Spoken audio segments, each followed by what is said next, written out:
पढ़ा जिसका नाम है कोशिका चक्र में कोशिका विभाजन। कोशिका चक्र का मतलब होता है पहला और आखिरी एक ही होगा, उसे हम कोशिका चक्र कहते हैं। और कोशिका विभाजन का मतलब होता है जब एक कोशिका दो कोशिका में विभक्त हो जाती है तो उसे हम कोशिका विभाजन कहते हैं। जो कोशिका चक्र होता है सबसे इंपॉर्टेंट चीज होती है। हमारी एनसीईआरटी ये कहती है कि कोशिका चक्र इसलिए जरूरी होता है क्योंकि हम लोगों ने 1855 में एक बात सुनी थी, जो रुडॉल्फ विल्सन ने बोला था। उन्होंने बोला था ओमनी सेल्ला ई सेल्ला, यानी कि प्रत्येक नई कोशिका का निर्माण उसकी पूर्ववर्ती कोशिकाओं से होता है। मगर हमेशा बायोलॉजी एक चीज कहती है, बायोलॉजी कहती है कि कोई भी कोशिका जब विभाजन करती है तो सबसे पहले वृद्धि करती है, उसके बाद विभाजन करेगी। तो सबसे पहले कोशिका वृद्धि करेगी फिर विभाजन करेगी, ये हमेशा सही चीज है। और याद रखना जब कोशिका अपनी वृद्धि करती है तो 95% समय कोशिका अपनी वृद्धि में लगाती है और 5% समय में वो बस अपना विभाजन कर लेती है। क्या ये दोनों बात क्लियर है क्या? बिल्कुल सही। अगर मनुष्य की कोशिका की बात करो तो लैबोरेटरी के अंदर हम लोगों की कोशिका लगभग 23 घंटे के अंदर तो अपने आप को तैयारी करती है और लगभग 1 घंटे के अंदर अपने आप को विभाजन कर लेती है, यानी कि मनुष्य की कोशिका को लगभग 24 घंटे का टाइम लगता है विभाजन करने के लिए। क्या ये बात क्लियर है? बहुत सही है, ठीक है। दो चीज और याद रखना, जो जैसे हम ईस्ट की कोशिका कहते हैं जो कि कवक होती है, ठीक है, और हम जीवाणु की कोशिका कहते हैं। तो फटाफट से बताना ईस्ट की कोशिका कितने मिनट में विभाजन करती है? वो होती है 90 मिनट। और जीवाणु की कोशिका कितने मिनट में करती है? वो होती है 30 मिनट। क्या दोनों बातें क्लियर है? अपनी एनसीईआरटी का पॉइंट है। अब एनसीईआरटी ये कहती है कि अगर किसी भी कोशिका को विभाजन करना होता है तो वो सबसे पहले कोशिका चक्र में जाती है, अगर कोई भी कोशिका विभाजन करती है तो। हमारी एनसीईआरटी में 3 प्रकार के विभाजन है, समसूत्री, अर्धसूत्री और असूत्री। सबसे पहले हम पढ़ेंगे समसूत्री, फिर हम पढ़ेंगे अर्धसूत्री, फिर हम पढ़ेंगे असूत्री। तो सबसे पहले हम बात करते हैं समसूत्री प्रकार के विभाजन की। समसूत्री प्रकार के विभाजन में कोई भी कोशिका विभाजन करेगी तो सबसे पहले विभाजन के लिए अपने को तैयार करेगी। तो तैयार करने के लिए कोशिका सबसे पहले जिस अवस्था में जाती है उसे हम बोलते हैं अंतरावस्था। अंतरावस्था की 3 अवस्था होती है, जिसमें पहली अवस्था जो होती है वो होती है जीवंत अवस्था, दूसरी अवस्था होती है एस अवस्था, तीसरी अवस्था होती है जीवित अवस्था। प्लीज बोल रहा हूं, कोई नोट नहीं करेगा, बस मेरी बात सुनना। विश्वास करो अगले 10 मिनट के अंदर तुम्हें पूरा का पूरा चैप्टर यूं हाथ में पकड़ा दूंगा, जिंदगी में कभी कंफ्यूज नहीं होगा। बस मेरी बात तुम्हारे भाई की बात सुनते रहो, बस भाई दो जो भी तुम मानते हो, ठीक है, मेरी बात सुनते रहो प्लीज बहुत ध्यान से सुनो जरा। कोई भी कोशिका अगर चाहती है कि वो विभाजन करे तो सबसे पहले वो जीवन में जाएगी, फिर वो एस में जाएगी, फिर वो जीटू में जाएगी। सर बहुत ही बढ़िया। उसके बाद कोशिका एम अवस्था में जाएगी, ठीक है। अब दोस्तों क्या होता है, मेरे ख्याल से तुम कभी किसी ना किसी की शादी में गए होंगे। हां अरे अच्छी तरह बहुत बढ़िया गए थे, बहुत बढ़िया। तुम गए हो ना? गए हो, किसी ने बुलाया होगा? अब कभी तो किसी ने बुलाया होगा, मम्मी पापा की शादी में गए हो? अरे पागल हो क्या, मम्मी पापा की शादी में जाओगे क्या? हां किसी की भी गए होंगे। हां जब तुम किसी की भी शादी में गए हो तो बेटा पहले ऐसे एक प्रोग्राम होता है जिसका लड़कों को बड़े बेसब्री से इंतजार रहता है, जैसे मतलब लेडी संगीत। सुना लड़कों? लेडा संगीत होता ही नहीं है, लड़के थोड़ी ना नाचते लेडा संगीत, ऐसे नहीं लड़के नाचते हैं। आज मेरे भाई की शादी, बहुत बढ़िया लेडी संगीत, ठीक है। एम का मतलब शादी, ये शादी। सब बहुत बड़ी बात ध्यान से सुनना, जिंदगी में कभी नहीं भूलोगे, ठीक है। अगर लेडी संगीत और शादी का प्रोग्राम अलग-अलग दिन है तो क्या दोनों का खाना एक दिन पहले बना लोगे क्या? नहीं सर, सर इतना थोड़ी सर उसको ये थोड़ी बेकार खाना देंगे, बहुत बढ़िया। इसका मतलब कभी भी अगर कोशिका विभाजन करने के लिए आएगी तो सबसे पहले वो जीवन अवस्था के अंदर अपने आप को तैयार करेगी। किसके लिए? इस अवस्था के लिए। उसके बाद सारा का सारा खाना खत्म यहाँ पे हो गया, फिर कोशिका अपने आप को जीटू में फिर तैयार करेगी, किसके लिए? एम अवस्था के लिए। बोलो क्या पॉइंट क्लियर है? तो मेरे ख्याल से सभी लोगों को एक बार पॉइंट सभी लोगों को क्लियर हो गया, पहले आएगा जीवन, फिर आएगा एस, फिर आएगा जीटू, फिर आएगा एम। ये सीक्वेंस बड़ा इंपॉर्टेंट है। नीट के अंदर क्वेश्चन हमेशा आता है जीवन जीटू और एम का। मेरे ख्याल से मैं गलत नहीं तो इस बार क्वेश्चन आया था जीवन जीटू एम, बिल्कुल आया था, बहुत बढ़िया। ध्यान से सुनो, जीवन के अंदर सारा काम हो गया, हां मतलब खाना वाना सब बन गया, हां संगीत का प्रोग्राम है, आज मेरे भाई की शादी है, बहुत बढ़िया, खाना खत्म, ठीक है। फिर दोबारा तैयारी होगी खाने की, फिर एम अवस्था में शादी हो जाएगी, वाह सर ये बड़ी अच्छी बात हुई, ठीक है। फिर एक सेकंड में बन जाएंगे दो, ऐसे होता है एक कोशिका से दो कोशिका बन जाती है और ये सब शर्म आ रही, कोई नहीं ऐसा होता है, ठीक है, मजा आ गया सर, क्या बात है, क्लियर हो गया। तो मेरी क्लास में बैठे हुए सारे बच्चों को एक पॉइंट क्लियर हो गया होगा कि पहले जीवन अवस्था आती है, फिर एस अवस्था आती है, फिर जीटू अवस्था आती है, फिर एम अवस्था आती है, और इसको याद करने में कोई दिक्कत नहीं है। जीवन अवस्था ऐसी अवस्था होती है जिसमें तैयारी होती है एस अवस्था के लिए, जीटू अवस्था ऐसी अवस्था होती है जिसमें तैयारी होती है एम अवस्था के लिए। क्या मेरा पॉइंट सभी लोगों को क्लियर है? बहुत बढ़िया। जरा ध्यान से सुनो, जैसे जीवन अवस्था में काम होंगे, एटीपी बनेगा, अमीनो बनेंगे, उपापचय रूप से कोशिका सक्रिय होगी और आरएनए बनेगा, तो कोशिका कहां जाएगी? एस अवस्था में। नीट के एग्जाम में एस अवस्था में सबसे ज्यादा क्वेश्चन आते हैं, क्यों आते हैं? एस अवस्था में डीएनए का प्रतिकृति, यानी कि डीएनए की कॉपी डबल होती है, ठीक है, 1 से 2 कॉपी होगी। अगर एक कोशिका से आपको 2 कोशिका बनानी है तो जो इसका आनुवंशिक पदार्थ है उसको डबल करना पड़ेगा, तभी तो दोनों में जाएगा, ठीक है। डीएनए किस पे लिपटा हुआ है? स्टोन प्रोटीन पे, तो जब डीएनए डबल हो गया तो स्टोन प्रोटीन डबल करोगे। और जो तारक का होता है सेंट्रियोल, जो हमेशा पेयर में पाया जाता है 9+0 वाला अरेंजमेंट, वो भी इसके अंदर डबल होता है। नीट के एग्जाम में यहां से क्वेश्चन 100% आएगा, मैं आपसे बोल रहा हूं, आएगा ही आएगा, रिवीजन हो सकता है। बोलो क्या पॉइंट क्लियर है क्या? 100% ठीक है। अगला पॉइंट चलते हैं, नाम है जीटू। जीटू क्लास में सबसे इंपॉर्टेंट है प्रोटीन का निर्माण, और कौन सा प्रोटीन? वो भी याद रखना, प्रोटीन का नाम है ट्यूबुलिन प्रोटीन। नीट के एग्जाम में यहां से क्वेश्चन आ सकता है कि कौन से प्रोटीन का निर्माण होता है, तो आपका आंसर ट्यूबुलिन। बोलो क्या पॉइंट क्लियर?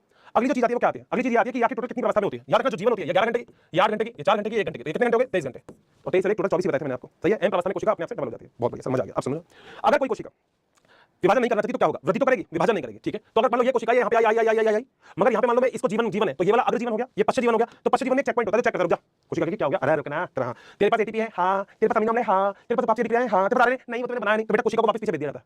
या कुछ कोशिका ऐसी होगी जो कोशिका कभी भी आगे नहीं जाएगी, तो वो कोशिका हमेशा यहीं पे रहेगी, जिसे हम बोलते हैं क्योसेंट अवस्था या जीनोट अवस्था, या कई बार शांत अवस्था भी बोलते हैं, मगर शांत होती नहीं है, इसे क्योसेंट अवस्था बोलते हैं। कई कोशिका इसमें रहती है, जैसे हृदय की कोशिका है, अब कैंसर में लिखा हुआ है तंत्रिका कोशिका, कई कोशिका होती है जो हमेशा इसी में रहती है, जिसे हम जीनोट अवस्था बोलते हैं। नीट के एग्जाम में क्वेश्चन आया वो कौन सी अवस्था होती है जिसमें आने के बाद कोशिका वापस कभी पीछे नहीं जा सकती, तो आपका आंसर है एस अवस्था। क्यों? डीएनए डबल हो गया। बेटा सीधी सी बात, अगर मेरे पास मेरी कॉपी है और तुमने मुझसे कहा आशीष मेरे को आपकी कॉपी की फोटो चाहिए, मैंने कहा वाली, अब अगले दिन लेके आ गया, मगर तुमको तो घर तुम्हारी कॉपी मिल गई पुरानी वाली, तो तुमसे क्या कहोगे? सर अब तो नहीं चाहिए, मेरे को तो मिल गई सर, तो मैं कहूंगा लैपटॉप मार दूंगा गाल पे, ये तो लेनी पड़ेगी, मैं क्या करूंगा? कॉपी का, बस आंसर आ गया। नीट के एग्जाम में क्वेश्चन आएगा वो कौन सी अवस्था होती है जिस अवस्था में आने के बाद कोशिका कभी पीछे नहीं जाती, वो अवस्था है एस अवस्था। नीट के एग्जाम में आप फटाफट से आप कमेंट बॉक्स में तबाही मचा दोगे, फटाफट तबाही मचा दोगे, फटाफट तबाही मचा दोगे। क्वेश्चन बोल रहा हूं, आंसर बताए जाओ, क्वेश्चन बोल रहा हूं, आंसर बताए जाओ, मैं आपको बोल दूंगा, नहीं तो आंसर बोलूं, ये सामने ठीक है। वो कौन सी अवस्था होती है जिस अवस्था में एस अवस्था के लिए तैयारी की जाती है? आंसर बताओ दोस्त, आंसर बताओ, आंसर बताओ, आंसर बताओ, मैं फिर बोल रहा हूं, आंसर बताओ दोस्त, आंसर बताओ। वो कौन सी अवस्था होती है जिस अवस्था में इस अवस्था के लिए तैयारी की जाती है? कुछ बच्चे यहाँ पे हो सकता है जीवन अवस्था, बिल्कुल सही आंसर है। कुछ बच्चे अभी यहाँ पे आए हैं, वो यूं कह रहे हैं आप एनसीईआरटी नहीं पढ़ाओगे क्या? आप ये नहीं पढ़ाओगे? बेटा मैं क्वेश्चन आंसर करवा रहा हूं, मगर उससे पहले मैं एक्स्ट्रा रिवीजन दे रहा हूं तुझे, बस ये एक्स्ट्रा रिवीजन है। मैं तेरे लिए माइंड मैप भी लेके आऊंगा जिसके अंदर मैं तुझे पूरा चैप्टर पढ़ाऊंगा बहुत डिटेल से, मगर अभी केवल केवल अपन ऐसे ही पढ़ रहे हैं, क्लियर है? सही है ना? थोड़ा सा काम बेटा तुम भी करो हल्का सा, इतना तुम्हारा इतना मेरा तो मजा आएगा ना, तुम कहते सर इतना ही आप कर दो, मैं तो करूंगा ही नहीं, बेटा थोड़ी मेहनत तो करनी पड़ेगी। अगला क्वेश्चन, क्वेश्चन बोल रहा हूं, आंसर बताओगे? इसको हटा दूं क्या? इसको हटा दूं? यस कर दो सर, इसको हटा दो, क्या लग रहा है? हटा दूं, लग रहा है आंसर देख के भी तो सही कर देना। चलो, वो कौन सी अवस्था है जिसमें ट्यूबुलिन प्रोटीन का निर्माण होता है? मैं यहां कर देता हूं, वो कौन सी अवस्था है जिसमें ट्यूबुलिन प्रोटीन का निर्माण होता है? अपना आंसर मिला लेना, आंसर है जीटू अवस्था। वो कौन सी अवस्था है जिसमें डीएनए डबल होता है, यानी कि डीएनए का प्रतिकृति होती है? आंसर बता देना। वो कौन सी अवस्था होती है जिसके अंदर कोशिका वापस पीछे नहीं जा सकती? कोशिका पीछे नहीं जाएगी, पीछे नहीं जाएगी, जिस अवस्था में आने के बाद नहीं जाती, वो होती है एस अवस्था। डीएनए की प्रतिकृति होगी एस अवस्था। Next question, histone protein double कब होगा? बता देना इसमें आंसर। नेक्स्ट क्वेश्चन, एम अवस्था से पहले कौन सी अवस्था? आंसर मेरे ख्याल से सबके पास होंगे, मेरे को कोई कहने की जरूरत नहीं है। हिस्टोन प्रोटीन कौन सी अवस्था? एस अवस्था। एम अवस्था से पहले कौन सी अवस्था? जीटू अवस्था। बहुत बढ़िया। 11 घंटे की कौन सी है? 4 घंटे की, 11 घंटे की कौन सी है? 8 घंटे की कौन सी है? 4 घंटे की कौन सी है? 1 घंटे की कौन सी? आंसर बता दो, आंसर बता दो। याद होना चाहिए, तो अब तो कोई टेंशन नहीं होनी चाहिए भाई। ये G1 S G2 M। अगर मैं एक क्वेश्चन पूछूं आपसे कि जो ईस्ट की कोशिका है वो कितने समय में विभाजित करती है, A B C और D। पहला ऑप्शन है 1 घंटा 20 मिनट, दूसरा है 1 घंटा 40 मिनट, तीसरा ऑप्शन है 1 घंटा 30 मिनट, चौथा है 1 घंटा 10 मिनट। बता दो आंसर। अबे 90 मिनट तो ऑप्शन में नहीं है। अबे ओ कबूतर कम यार, 90 मिनट तो ऑप्शन, अबे नालायक को 90 मिनट है क्या ऑप्शन में? हंसना मत, हंसना मत। कि अच्छी तरह आप मैथ से खेल लिए, हंसना मत। हाँ, और अगर सच में मजा आ गया इस क्वेश्चन को देख के तो यूं कहना, अरे सर क्या बात है। अबे 90 मिनट तो ऑप्शन में नहीं है नालायक को। लो ये पोल दे दिया, लो तुम्हें। अब तुम खुद देखना, देखो तुम खुद देखना, देखो तुम्हारी मैथ कितनी स्ट्रांग है, देख लेना तुम। ये पोल दे दिया तुम्हें। और स्माइल कर दो अगर क्वेश्चन देख के एक बार मजा आ गया, एक बार थोड़ा सा ये क्या आ गया ऑप्शन में, वो क्यों नहीं है जो एनसीईआरटी में है? रो रहे हो, रो क्यों रहे भाई? मैंने ऐसा क्या कर दिया भाई? मैंने कुछ नहीं किया बेटा, मैं तो ये देखो। अच्छा 14 लाल को मैंने हाँ समझ में आ गया। 1 घंटा 30 मिनट सी आंसर होगा बेटा, है ना? हाँ बहुत बहुत खूब बेटा, बहुत खूब। चलो यहाँ तक बताओ कि यहाँ तक अंतरावस्था में सब कुछ क्लियर है, तो क्या आगे चल सकता हूँ? एक बार थंब कर दो, डन कर दो, अंतरावस्था क्लियर है तो आगे चलो। समसूत्री विभाजन पे चालू करूँ, जल्दी बताओ। अपने नोटबुक खोल के बैठना भाई, मैं बोलो मैं स्पीड से पढ़ाऊंगा क्योंकि अभी तो मेरे को रिवीजन करवाना है इसका। बताओ आगे चलो। पक्का भाई, लोगों की मैथ बड़ी वीक होती है। मैथ वीक होती है क्या? इंग्लिश मीडियम वालों से कभी पूछो 59 69 79 उनकी भाई से हालत खराब हो जाती है। यस सर के भाई, यस सर के वजह देखो मेरे को एनर्जी कहां से मिलेगी? तुम लोगों से तो मिलेगी। तुम खुद सोच के देखो, अभी 1 घंटे 17 मिनट हुए और हम लोगों ने एक चैप्टर पूरा कर लिया, हम दूसरे चैप्टर पे चल रहे हैं। मैं सीधा आपको क्वेश्चन करवा सकता था, मगर मेरा आपसे प्रॉमिस ये है कि मैं आज भी आपको ऐसे प्रैक्टिस कराऊंगा और जब मैं माइंड लेके जाऊंगा तो आपको दोबारा से तो बॉटनी के अंदर तो कोई गलती होने की संभावना ही नहीं है। और तुम्हें खुद कहते हो कि अच्छे से मजा आ गया, आपने बहुत स्ट्रांग कर दिया हमारी बॉटनी। कैलकुलेशन वाले क्वेश्चन मैंने बोला था कुछ एक्स्ट्रा क्वेश्चन लेके आऊंगा नेक्स्ट क्लास में। चलो तभी साइंस लिया है यही सही है। चलो बेटा सुनो आगे चलते हैं। अगली चीज आती है समसूत्री विभाजन। समसूत्री विभाजन का मतलब क्या होता है? समसूत्री विभाजन का मतलब होता है वह विभाजन। दो प्रकार के विभाजन है ना, तो पहला पढ़ेंगे समसूत्री। क्या होता है समसूत्री विभाजन? वह विभाजन जिससे बनने वाले संतति कोशिकाओं में गुणसूत्रों की संख्या मात्र कोशिका के गुणसूत्रों की संख्या के बराबर होती है। अगर संतति कोशिकाओं में गुणसूत्रों की संख्या 46 है तो मात्र गुणसूत्रों की संख्या 46 होगी, इसे हम समसूत्री विभाजन कहते हैं। समसूत्री विभाजन आपको देखने को मिलता है जिस प्रकार की कोशिका में, उसे हम बोलते हैं कायिक कोशिका। कौन सी कोशिका? कायिक। कायिक कोशिका कौन सी कोशिका होती है? इसे सोमैटिक सेल बोलते हैं इंग्लिश में। आपके शरीर में बहुत सारी कोशिका कायिक कोशिका है, जैसे आपके त्वचा की कोशिका, आपके बाल की कोशिका, आपके खाल की कोशिका, आपके नाखून की कोशिका, ये सब कायिक कोशिका होती है। ठीक है, तो उसमें समसूत्री विभाजन कहते हैं।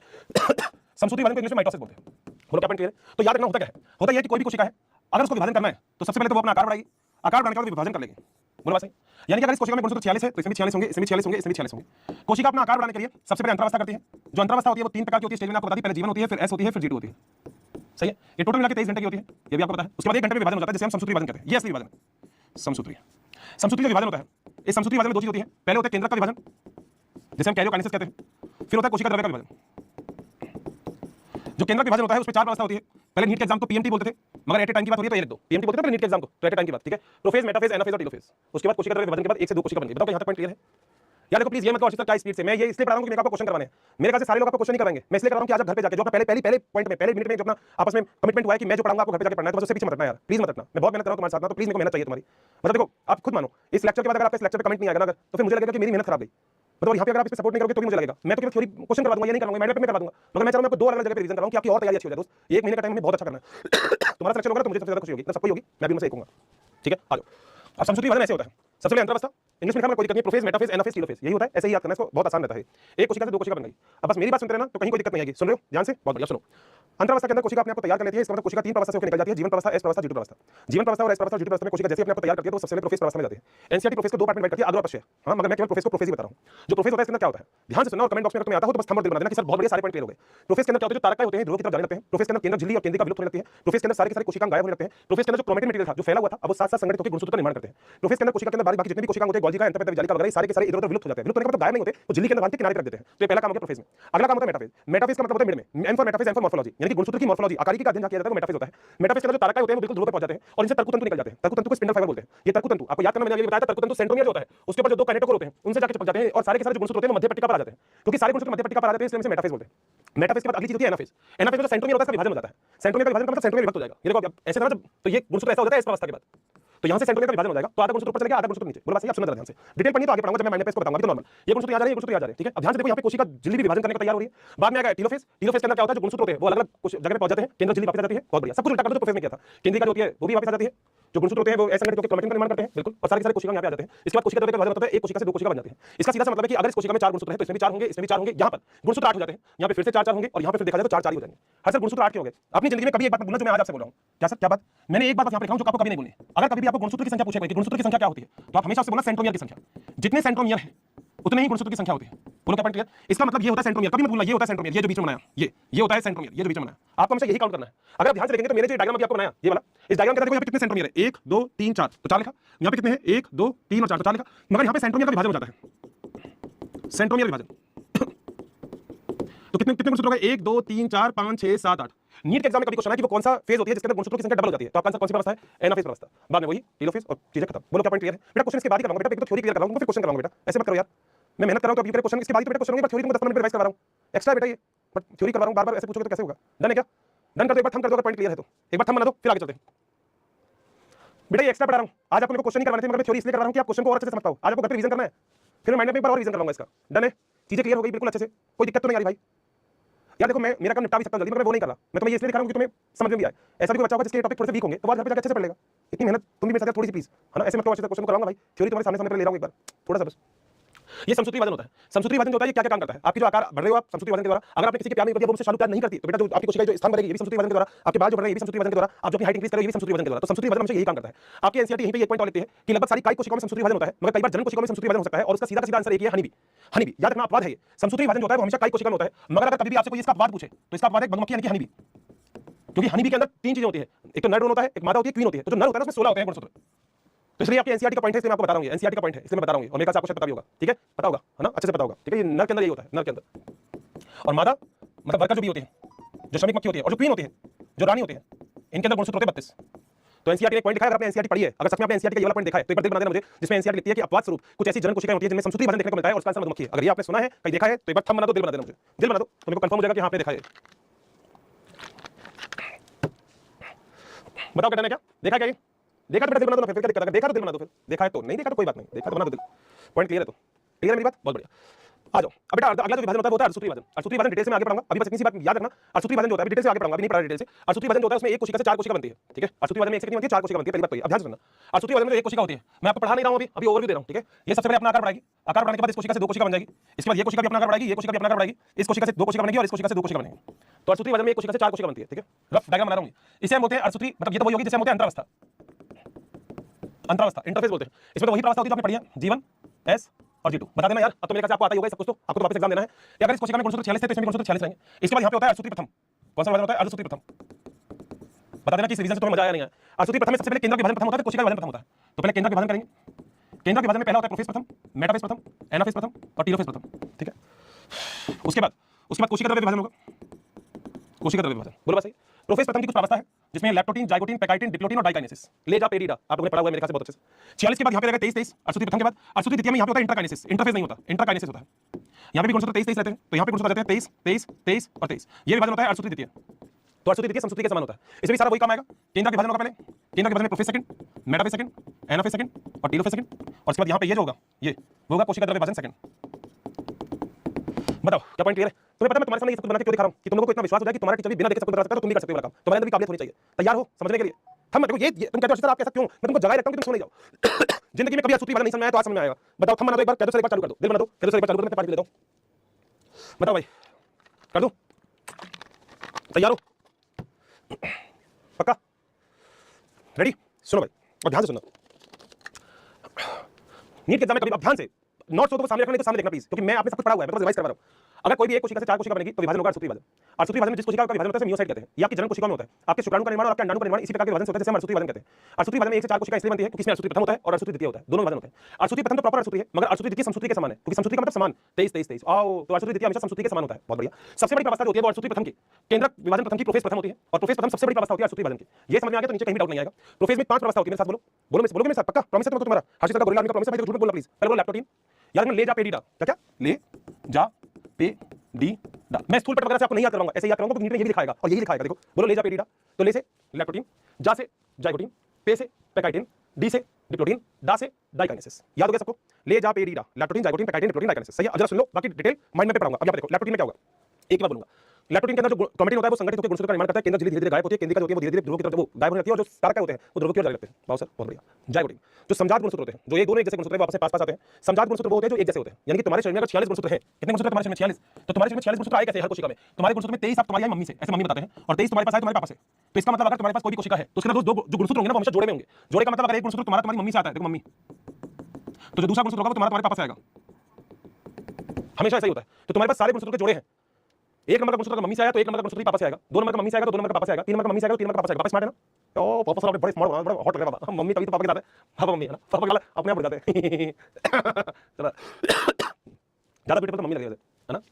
पापा स्मार्ट नहीं बनता, कोई भी कार्टून नेटवर्क देखना पापा कभी स्मार्ट नहीं बनता इसमें। चलो कोई नहीं, ठीक है, आ जाओ चलो, ठीक है, पापा स्मार्ट है। अब देखो, तो तुम्हारे शरीर में हमेशा गुणसूत्र जो होंगे वो जोड़े से होंगे, इसे हम बोलते हैं समजात गुणसूत्र, इतना ही समझो, ठीक है, समजात गुणसूत्र। तो लैप्टोप्रोटीन में गुणसूत्र संगठित होते हैं, बहुत बढ़िया। जाइगोटीन में दोनों समजात गुणसूत्र पास आएंगे और इसे बोलते हैं युग्म, बाइवेलेंट बोलते हैं इसे, ठीक है। जाइगोटीन होता है जिसमें सिनेप्सिस का निर्माण होता है। तो जाइगोटीन में हमेशा कोई पूछे जाइगोटीन मतलब सिनेप्सिस, सिनेप्सिस का मतलब समजात गुणसूत्र के जोड़े मतलब सिनेप्सिस हो गया, बहुत बढ़िया। पैकाइटिन, पैकाइटिन के अंदर जीन विनिमय होता है, आपने पढ़ा हुआ है। एक एंजाइम होता है रिकॉम्बिनेज, जिसमें दो एंजाइम होते हैं एंडोन्यूक्लियोटाइड लाइगेज, वो क्या करता है, यहां से डीएनए काटता है, देखो ब्लैक कलर से डीएनए काटा, यहां से डीएनए काटेगा, इसका पार्ट यहां पर जोड़ देगा, इसका पार्ट यहां पर जोड़ देगा, ये होता है पैकाइटिन, यानी कि जीन विनिमय हो गया, जीनों का आदान प्रदान जीन विनिमय होता है। देखो ध्यान से देखो, आपको दिख रहे होंगे ब्लैक के ऊपर ग्रीन आ गया, ग्रीन के ऊपर ब्लैक आ गया, इसी वजह से हम लोग अलग होते हैं हमारे मम्मी पापा से, क्योंकि हमारे अंदर यही होता है, इसे हम जीन विनिमय यानी कि क्रॉसिंग ओवर। तो पैकाइटिन मतलब क्रॉसिंग ओवर, कोई कभी आपसे पूछे तो याद रखना लैप्टोप्रोटीन, जाइगोटीन, पैकाइटिन, डिप्लोटीन, डाइकाइनेसिस, तो दो चीजें याद रखना, इसके अंदर तो बनता है सिनेप्सिस, सिनेप्सिस, इसके अंदर बनता है जीन विनिमय, क्रॉसिंग ओवर, हमेशा याद रखना है। अगली चीज डाइकाइनेसिस, अब क्या होगा, जब भी आपस में जुड़े होते हैं तो धीरे धीरे जहां से जुड़े होते हैं उसके बाद कहीं से जुड़े होते हैं एक दूसरे से अलग लगते हैं, तो उससे बनता है काइस मेटा, मेरे ख्याल से आप लोगों ने सबने इसका नाम सुना होगा। तो काइस मेटा का निर्माण होता है, एक दूसरे से अलग हो जाते हैं, ये अलग हो गए, बहुत बढ़िया। तो सारा काम कुछ इस तरीके से होता है, ठीक है। और डाइकाइनेसिस में लगभग एक दूसरे से पूरी तरह से सेपरेट हो जाते हैं, तो ये पूरी फेज हो गई। तो मेरे ख्याल से सभी लोगों को पॉइंट क्लियर हो गया होगा कि क्या हुआ। मैं मेरी मम्मी जैसा हूं, अबे तो ठीक है ना, अबे पापा स्मार्ट लग रहे हो, मैं मेरी मम्मी जैसा हूं। तुम नालायक पढ़ लो, तुम्हारा नीट में नीट आ रहा तुम्हारा, मैं मेरी मम्मी जैसा हूं। सुनो ध्यान सुनो, संगठित मेरे साथ करो, लैप्टोप्रोटीन करो मेरे साथ, ठीक है। सिनेप्सिस, जाइगोटीन देख लेना, आदान प्रदान, पैकाइटिन, क्रॉसिंग ओवर, जीन विनिमय, एक दूसरे से ऐसे करके अलग होना, ऐसे मना करती, डिप्लोटीन काइस मेटा का निर्माण, एक दूसरे से ऐसे अलग हो जाना, डाइकाइनेसिस। प्रोफेज की सबसे बड़ी अवस्था यही है, बोलो क्या पॉइंट क्लियर। जब ये सारा काम हो जाएगा तो प्रोफेज में सारा काम हो जाएगा, फिर मेटाफेज आएगा। अब ध्यान देने वाली बात एक है, मेटाफेज के अंदर दो मेटाफेजिक प्लेट बन रही है, यहाँ पे दो बन रही है, देखो जब दो बन गई ना, एक और एक, दो मेटाफेजिक प्लेट बन गई। एनाफेज में गुणसूत्रों में सेंट्रोमेर वजन नहीं करना, पूरे पूरे गुणसूत्र भेज दो, और टीलोफेज के अंदर वापस से साइटोकिनेसिस के बाद एक कोशिका से दो कोशिका बन गई। अगर इस कोशिका में गुणसूत्र आपको चार दिख रहे हैं, इसमें गुणसूत्र आपको चार दिख रहे हैं, इसमें गुणसूत्र का देखा जाए तो देखो चार नहीं है, हाँ इसमें आपको चार दिख रहे हैं, तो यहाँ पे देखो दो दो हो गए, यानी कि सूत्री वजन प्रथम तो हो गया। तो अगली चीज सूत्री वजन सेकंड, ये वाली कोशिका और ये कोशिका अब आगे जाएगी, ये भी आगे, इसमें एक ही मेटाफेजिक प्लेट बनेगी। नीट के अंदर क्वेश्चन आए मेटाफेज सेकंड और मेटाफेज वन में क्या अंतर है, तो मेटाफेज वन में तो दो मेटाफेजिक प्लेट बनती है, जबकि मेटाफेज सेकंड में एक ही मेटाफेजिक प्लेट बनती है। नीट के एग्जाम में क्वेश्चन है कि एनाफेज वन में और एनाफेज सेकंड में क्या फर्क है, एनसीईआरटी डायग्राम दिया है, तो एनाफेज वन में सेंट्रोमियर का वजन नहीं होता, पूरा का पूरा गुणसूत्र मूव करता है, जबकि एनाफेज सेकंड में सेंट्रोमियर का वजन होता है। देखो इसको डायग्राम देखो, देख लिया, इसको देखो डबल। और टीलोफेज में क्या होगा, वापस एक से कितनी कोशिका बन गई, चार कोशिका बन गई, बात खत्म। अब इसका मतलब क्या हुआ, इसका मतलब ये होगा एक से चार कोशिका बनी, तो इसका सीधा सा मतलब एक से चार कोशिका बनने का मतलब क्या हुआ, एक से चार कोशिका बनने का मतलब ये हुआ कि एक कोशिका द्विगुणित थी, द्विगुणित का मतलब इसमें डबल गुणसूत्र है, तो चार कोशिका बनेगी जो कि एवरेज बनेगी। देख लो इसके कितने गुणसूत्र थे, चार चार चार दो दो, ठीक है। इसमें कितने गुणसूत्र थे तुम खुद ही कर लो, हो जाएगा तुमसे ही, कितने थे, दो दो दो दो, कितने हो गए, चार चार दो दो दो दो, हो गया आंसर। तभी सूत्री विभाजन सेकंड समसूत्री के समान होता है। तो एनसीईआरटी लास्ट में कहती है कि अगर कुछ भी परिपक्वता दिखानी है, कुछ चेंजेस करने तो ये करेगा, विकास के लिए ये इंपॉर्टेंट होता है, कुछ नए लक्षण लेके आने तो ये इंपॉर्टेंट होता है, जनन कोशिका के निर्माण के लिए ये इंपॉर्टेंट होता है, सारा ये है। लास्ट एक होता है सूत्री विभाजन, जिसे माइटोसिस कहते हैं, जो माइटोकॉन्ड्रिया हर लगा प्रोकैरियोटिक कोशिका में पाया जाता है, उसमें केंद्र का विभाजन होता है, कोशिका द्रव्य का विभाजन होता है, and this is all about समसूत्री और सूत्री विभाजन। बताओ भाई क्या पॉइंट क्लियर है, तो क्वेश्चन चलो करें, बताओ डन कर दो एक बार भाई, दिल तो बना दो। यहाँ पे कुछ लोग पता नहीं क्या काम कर रहे हैं, बाकी तो पढ़ने के लिए आए ना भाई, एक बार मतलब टापर तोड़ भाई, देखो ऐसा काम होना चाहिए, एक बार थंब लगाओ, एक बार लाइक करो, ये करो वो करो, कमेंट लिखो, फलाना ठिकाना अटम शटम, तो भाई तुम मतलब ऐसे कैसे काम करोगे बताओ। टीचर मेहनत कर रहा है, तुम अलग लगे हो, बाबू मेरे बाबू ने खाना खाया, अब तेरे को बताओ बाबू बाबा है, तो फिर लेगा तेरे रिचार्ज करवा लेगा अपने मोबाइल में, तो बाद में पता लगेगा बाबू है नहीं, ठीक है। यहाँ पे बाबू बाबा मत करो बेटा, पढ़ लो। आओ बेटा चलो क्वेश्चन पे चलते हैं, चलो शुरुआत करते हैं क्वेश्चन की, आ जाओ भाई। पहला क्वेश्चन तुम्हारी स्क्रीन पर ही रहा, चलो बेटा पहला क्वेश्चन बता दो फटाफट से, अगर आता है तो आता ही हो तुमको। तो पहले क्वेश्चन का आंसर, धुआंधार करो, धुआंधार मतलब स्पीड पकड़ लो, इस बार धीरे मत चलना, स्पीड पकड़ लो। पहले क्वेश्चन का आंसर करो, आप सभी लोगों को पता है मैं कहूं, स्पेसिफिक वो देखो जिसमें कहीं कोई दिक्कत नहीं हो। एम प्रावस्था जो होती है समसूत्री विभाजन होती है, जिसे एम प्रावस्था कहते हैं, एक का 4 होता है, ये गलत दो सही है। जी प्रावस्था में प्रोटीन का निर्माण होगा, और कौन सा प्रोटीन होगा फटाफट से कमेंट बॉक्स में देना, मैं प्रोटीन का नाम नहीं बोल रहा, बी का सेकंड होगा, ये भी गलत हो गया। जो सी है शांत प्रावस्था, वो अक्रिय प्रावस्था जिसे हम जीवन बोलते हैं, और जीवन प्रावस्था के अंदर क्या होता है, समसूत्री कोशिका का डीएनए प्रतिकृति के बीच का अंतराल होता है। कौन सा प्रोटीन बनता है जी प्रावस्था में, फटाफट बताओ। जी प्रावस्था में कौन सा प्रोटीन बनता है, सी ऑप्शन आएगा। मैं क्या कर रहे हो हैं, क्या किया, डी आंसर किया, डी जी प्रावस्था, जी प्रावस्था में प्रोटीन का संश्लेषण, अच्छा अच्छा हाँ सही है भाई, सही है, बी का फर्स्ट में गलत दिया मैंने, जोड़ा तो सही है, बी का फर्स्ट वहां गलत कर दिया, ठीक है अब तो सही, अब सही है, ट्यूबुलिन प्रोटीन बिल्कुल सही है, हमने यहाँ तो सही किया, मतलब मैंने गलत कर दिया, चलो कोई बात नहीं, ठीक है कोई बात नहीं, आ जाओ अगला क्वेश्चन करो भाई। चश्मा लगाओ ना, अरे चश्मा नहीं है, हाँ बेटा वो रॉन्ग हो गया था, बिल्कुल मैंने लिखा तो सही था मगर ऑप्शन में गलत हो गया, ठीक है। हाँ ट्यूबुलिन प्रोटीन होता है, सही है। माइंड में बेटा एज सून एज पॉसिबल चालू होने वाला है, हमने टिक गलत कर दिया, कोई बात नहीं बेटा, हो जाता है, कभी हो जाता है, कोई बात नहीं। कोशिका चक्र की जीवन प्रावस्था उपापचय रूप से निष्क्रिय होती है, और दूसरा ऑप्शन है यहाँ पर सेंट्रोजोम अंतरावस्था की एस प्रावस्था में द्विगुणन करता है। ए आंसर होगा किसका, मेरे ख्याल से यही होना चाहिए, निष्क्रिय तो बिल्कुल नहीं होती, और ये बिल्कुल सही है, ए आंसर होना चाहिए। देखो ये गलत क्यों करते भाई, अच्छा मेरी तरह करते तुम गलती। चलो अगला एक और क्वेश्चन,